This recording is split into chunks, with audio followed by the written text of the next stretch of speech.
Alakode Karuvanchal town Vellad റോഡിലെ കലുങ്കിന് കൈവരിയില്ലാത്തത് കടുത്ത അപകട ഭീഷണി ഉയർത്തുന്നു.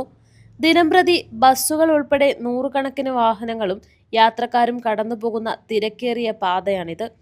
കരുവഞ്ചാൽ ടൗണിൽ സെന്റ് ജോസഫ് ഹോസ്പിറ്റലിന് സമീപമുള്ള കലുങ്കിലാണ് യാതൊരു സംരക്ഷണ ഭിത്തിയോ കൈവരിയോ ഇല്ലാതെ പൂർണ്ണമായും തുറന്ന നിലയിൽ കിടക്കുന്നത്. വീതി കുറഞ്ഞ റോഡിനോട് ചേർന്ന് താഴെ തോടിന്റെ ഭാഗമായുള്ള വലിയ കുഴിയാണുള്ളത്.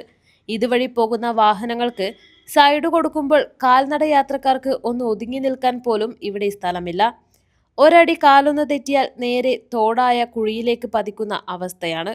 രോഗികളും വയോധികരും സ്കൂൾ കുട്ടികളും ഉൾപ്പെടെയുള്ളവരാണ് ഈ മരണക്കെണിയിലൂടെ ദിവസവും സഞ്ചരിക്കുന്നത്.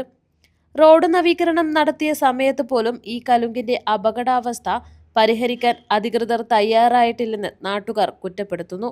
എങ്കിലും വലിയ ദുരന്തം സംഭവിക്കുന്നതിന് മുൻപ് തന്നെ തകർന്ന കലുങ്കിന് ഇരുവശവും അടിയന്തരമായി കൈവരി നിർമ്മിച്ച് സുരക്ഷിതമാക്കാൻ ബന്ധപ്പെട്ടവർ തയ്യാറാകണമെന്ന പ്രതിഷേധം ശക്തമാകുന്നു.